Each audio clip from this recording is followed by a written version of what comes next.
futuro eu vou chamar o Emerson Balderrama para participar aqui do nosso programa, sempre conosco às quintas-feiras, grande amigo, grande operador da Bolsa de Mercadorias e operava o WTR também no início das negociações com os mini contratos no mercado eletrônico. Foi um dos pioneiros, se não o pioneiro, a operar através do mercado eletrônico os mini contratos da Bolsa, há muitos anos atrás, Emerson. Muito obrigado pela gentileza, a participação e agradeço aí que você esteja aqui conosco.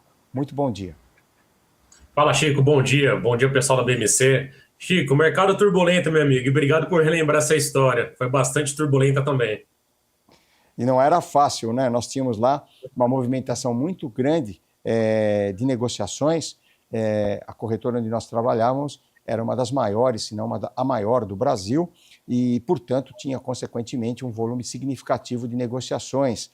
E os sistemas, na época, travavam demais, eles tinham instabilidades constantes, e nós tínhamos que fazer aquilo, você fazia muito bem, aliás, nas mãos, e sempre foi muito legal, muito bacana. Emerson, Bolsa caiu ontem, 2,14 de queda, 181 mil pontos aí, 700, 5.400 pontos de oscilação, falei já aqui no intraday. Como é que você está vendo essa realização, essa movimentação? Foi uma realização ou pode ser um início aí de um movimento de queda aí do nosso mercado que subiu muito, chegou a 187.300 pontos nas máximas?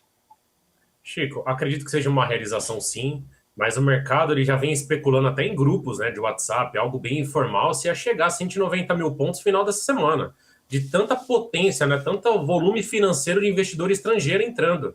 Se a gente pegar o que o investidor estrangeiro fez no mês de janeiro e agora, início de fevereiro, foi um montante, ou passou um montante de 2025, algo que a gente nunca tinha visto, pelo menos eu com 21, 22 anos de mercado, nunca tinha visto.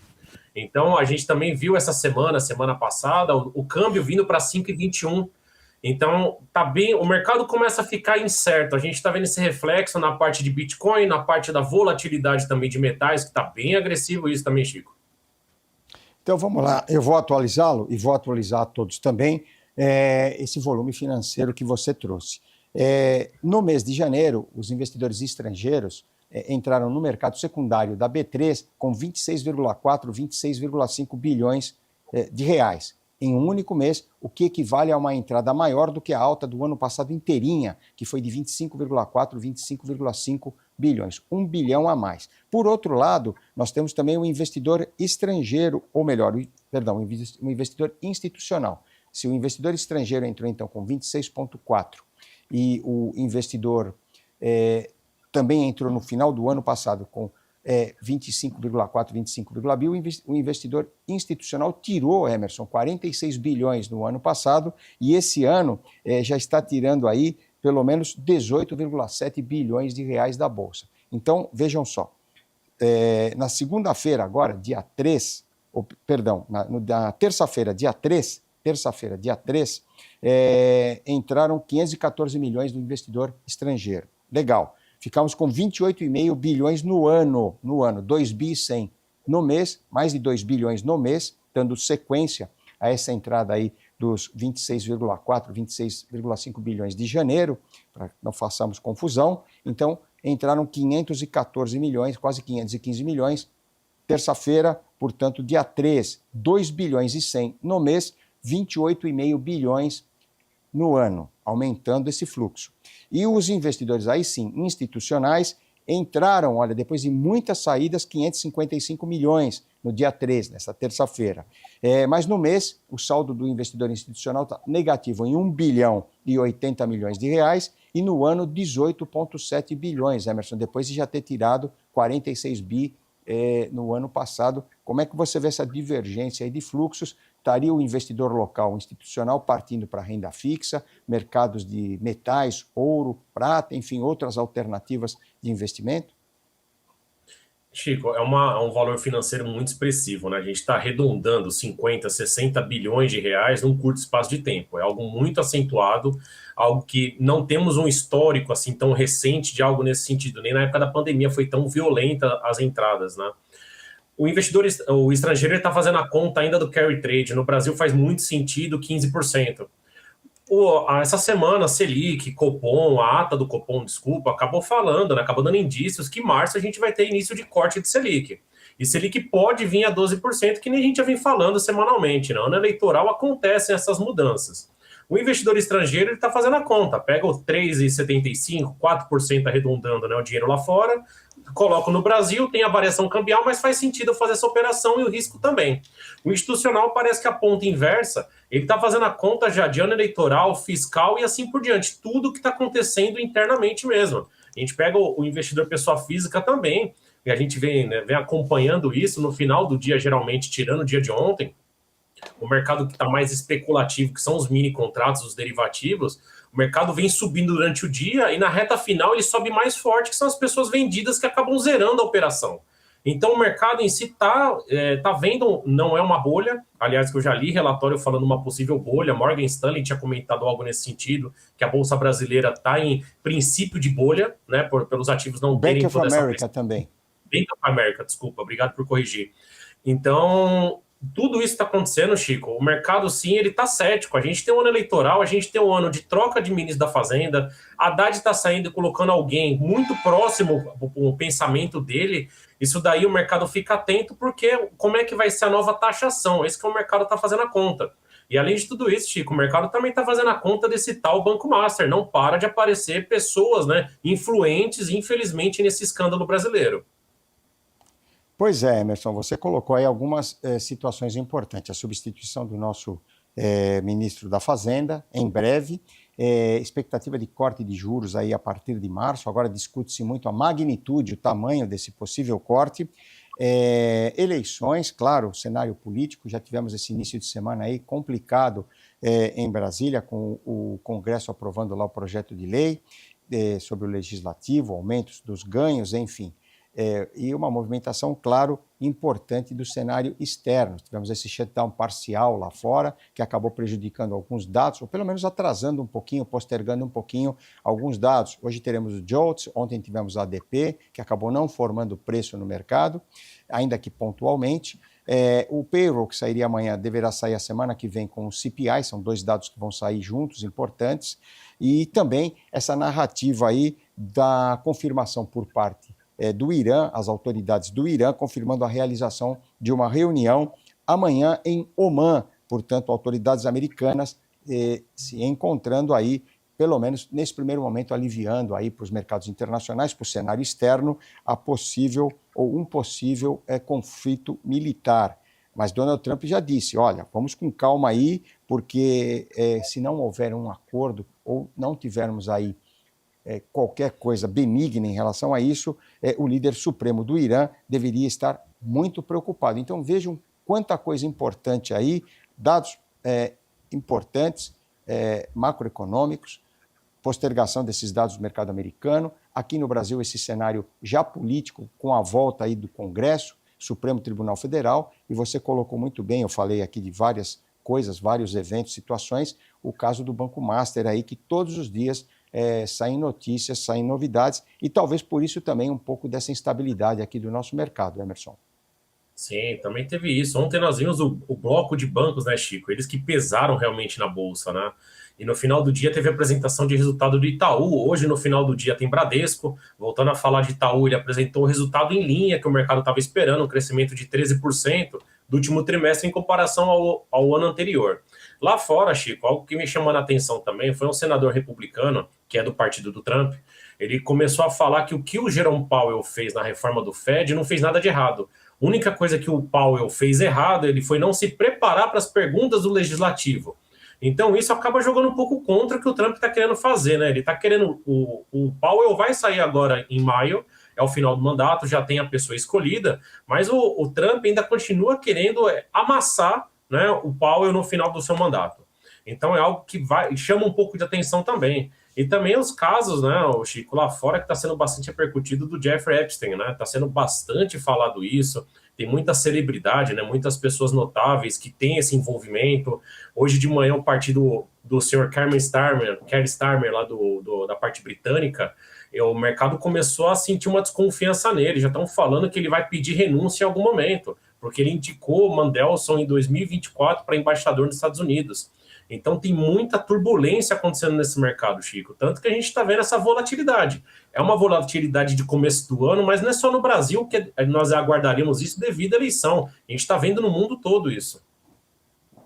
Pois é, e você citou, então, o Itaú Unibanco aí com lucro bastante superlativo, aí, bastante robusto, 12,3 bilhões no quarto trimestre, uma alta de 13,2% em relação ao mesmo período do ano anterior, e em 2025 o lucro líquido recorrente gerencial na casa dos 46,8 bilhões, um crescimento de 13,1% em relação a 2024, e ainda colocando aí seus números em relação à inadimplência, mantendo-se aí estável. Portanto, a inadimplência permaneceu em 1,9%, portanto, dentro de uma expectativa de manutenção. Mas isso não aconteceu com o Santander de manhã, que divulgou seus números e trouxe uma leitura de que a inadimplência teria crescido. E hoje, expectativa para o Bradesco, que andou sofrendo bastante também com este mesmo problema, Emerson. O Bradesco, há 3, 4 anos atrás, a previsão de devedores duvidosos, né, o PDD, foi bastante influenciado no resultado. A gente viu as ações saírem por patamar de 21 para 12 reais, né? Não no mesmo dia, foi uma sequência, foi um prazo em cima disso. O Santander, as pessoas acabam confundindo um pouco o Santander Brasil com o Santander Mundo. O Santander Brasil, ele representa 25% do resultado mundial do Santander, é algo muito expressivo. E ontem ele deu uma bela de uma turbulência em cima disso. Essa parte de balanços corporativos no Brasil é bem levada a sério, mas também as pessoas elas fazem apostas após o resultado, e nem sempre acontece isso, Chico. Muitas vezes nós vimos, já aconteceu o movimento, né, o mercado já antecipando o possível resultado. Então vamos ver como o mercado vai repercutir hoje, também com a teleconferência do Itaú às 10 horas. Pois é, uma outra informação, nós passamos aqui que o Banco da Inglaterra manteve inalterada a taxa de juros, decisão de manter a taxa básica de juros inalterada em 3,75%, conforme o esperado. Mas o destaque aí desta divulgação em relação ao Banco da Inglaterra foi a decisão dividida de 5-4, portanto, a maioria mantendo 5 votos para manutenção e 4 votos apoiando um corte de 1/4, ou seja, 0,25 ponto percentual, mostrando uma divisão bastante grande e bastante importante no Banco da Inglaterra. Daqui a pouquinho tem Banco Central Europeu, também expectativa de manutenção de juros, lá discurso da Christine Lagarde, presidente do BCE, lá em Frankfurt, na Alemanha, e à tarde, Banco Central do México, na Cidade do México, Banxico, também divulgando decisão de juros. Muita coisa aí, Emerson. E dentro desse contexto, amanhã a expectativa dessa reunião do Irã, as autoridades do Irã com as autoridades americanas, aqui essas notícias de Brasília, e eu queria que você falasse um pouquinho como você está vendo também o câmbio. Você falou do carry trade, esse carrego tem sido benéfico aí para a entrada de câmbio aqui no nosso mercado. Já li relatório, Chico, falando que o dólar vem para 4,60 ano que vem, né? Ou meados próximo ao final desse ano. Eu acho que não sei se é tão real essa projeção, mas também não tira o peso, né? A gente estava vendo o dólar ano passado, há 12 meses atrás, R$6, 6,30. A gente está vendo agora ele 5,20, 5,30. O último patamar que ele aparentemente se sentiu confortável foi ali os 5,50, 5,40. Agora ele veio para 5,25. Com o Selic alta, isso faz muito sentido. Vamos ver quando a Selic começar a cortar. Se o investidor estrangeiro vai continuar fazendo aposta nessa condição. Né, se para ele faz sentido esse carry trade, né, ele tirar o dinheiro de um país seguro e colocar num país emergente. Falando em país emergente, Chico, o MSCI Index, né, dos países emergentes, ele não foi um alerta, ele foi um comunicado que os emergentes estão subindo 10%, 20% no ano. Então é muita coisa. A gente pegou o Ibovespa subindo quase 13% em janeiro. É muita coisa, Chico. O mercado ele está líquido, ele quer investir e ele está dando saída por enquanto nessas condições. Mas ontem, no final do dia, o Banco Central do Japão ele chamou uma coletiva para começar a vender títulos americanos e isso deixou o mercado um pouco com o pé atrás. O mercado não estava esperando isso. Pois é, e essa informação aí, só para elucidar, o Emerson, a partir do momento aí do Banco Central, o Banco do Japão, o BOJ, houve um leilão. Paralelamente a essa chamada aí dessa reunião feita pelo BOJ, um leilão primário de títulos em Tóquio, no Japão, onde o seu Banco Central mantém sua sede, um JGB, que são os títulos soberanos lá do Japão, de 30 anos, e a taxa subiu de 3,44 para 3,61, quase 3,62. Veja aí uma proteção, uma correção nos preços aí, um bid maior em relação aí aos preços, dos dados anteriores, dos resultados anteriores em relação aí ao resultado desse leilão de JGB de 30 anos com bid superior aí ao dado anterior e as expectativas, muito por conta aí dessa leitura de cautela em relação à Bolsa do Japão. Emerson, outra coisa importante eu queria falar com você, resultados, você está acompanhando também das empresas de tecnologia e inteligência artificial, já tivemos a Microsoft, tivemos a Meta, tivemos aí outras empresas importantes, Apple, enfim, todas elas trazendo números importantes. Hoje é a vez de Amazon.com e as ações da Alphabet, que é dona da Google, estão caindo 2,77% nesse momento no pré-mercado lá nos Estados Unidos, a 323 dólares e 81 centavos de dólar. Ela tinha fechado a 333 dólares,04, tinha caído 1,96 no pregão e agora amplia a queda para 2,77, apesar dos números expressivos aí divulgados pela empresa. Você está acompanhando também essa movimentação? Chico, estou acompanhando. Ontem o resultado da Alphabet chamou bastante atenção. Na hora que saiu o resultado, caiu 6% das ações, depois foram se recuperando aos poucos. O investimento que ela falou que ela pretende fazer esse ano de por volta de 180 bilhões de dólares em inteligência artificial tirou ela da lanterna para praticamente concorrente ao primeiro lugar, né, junto com a OpenAI, referente à inteligência artificial, algo que o mercado não estava esperando. Isso pegou o pessoal meio de calça curta. O resultado, né, as 7 maravilhas, como o mercado classificou as ações, isso daí vai dar um novo norte para o mercado. O mercado continua fazendo a conta. Está investindo em inteligência artificial, estamos vendo o resultado, mas eu quero o resultado, eu como investidor, o meu dinheiro está sendo colocado e como isso vai voltar. Então isso, qualquer movimentação que saia um pouco fora do que os analistas, os investidores estão prevendo, na hora penaliza as ações. Então a gente está vendo essa movimentação também. E a Amazon, Chico, hoje pela manhã, na Alemanha, o órgão antitrust, né, de concorrência acabou conversando com a Amazon para ela não impor mais um teto sobre venda de varejo, algo que ela vinha fazendo antes. E também sobre possível devolução de milhares de euros que a empresa se beneficiou nesse caminho. Isso eu não sei como vai fazer ainda o impacto em cima das ações, porque ainda é uma conversa, né? Ainda não veio a multa, então ainda não é o fato consumado. Emerson, mais algum ativo que você queira colocar para nós? Falar um pouquinho aí de algum papel, alguma ação que você esteja operando, acompanhando aí com os seus clientes, na sua carteira. Bitcoin, olha, deixa eu só dar uma informação, Bitcoin caindo nos Estados Unidos, lógico que a informação que eu vou dar, o preço é meramente ilustrativo, é meramente informativo, mas na casa dos 69.700 dólares, olha aí, perdeu esse patamar importante, pelo menos nesse momento de 70 mil dólares, com uma queda de cerca de 8,3%. Bitcoin, nesse momento, informação apenas, repito, ilustrativa. Chico, estava por volta de 78, aparentemente tinha acomodado. Já tinha analista falando que poderia ir para 73. Agora tem analista falando que pode vir por volta de 65. Então o mercado não é que perdeu a atratividade do Bitcoin, mas isso também é muito pela fala do Tesouro Americano, do secretário, que diz que não pode obrigar os bancos a regular as criptomoedas, né, a impor isso como criptomoeda. E o Michael Burry, o investidor, mega investidor nos Estados Unidos, também começou a falar que se começava em venda, vai entrar num espiral da morte. O mercado levou muito a sério essa fala dele.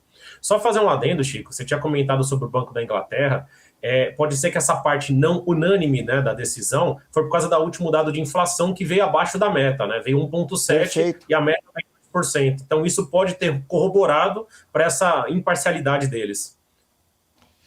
Perfeito, exatamente. Emerson, muito obrigado pela gentileza, a participação. É sempre bom tê-lo aqui. Teremos muito mais conversa para falar, muito mais assuntos, muito mais notícias, informações, até um histórico aí das partes operacionais. Você que tem aí muita experiência de pregão, daquela gritaria, daquele empurra-empurra. E muito obrigado pela gentileza. Nosso tempo é curto e o programa extremamente dinâmico.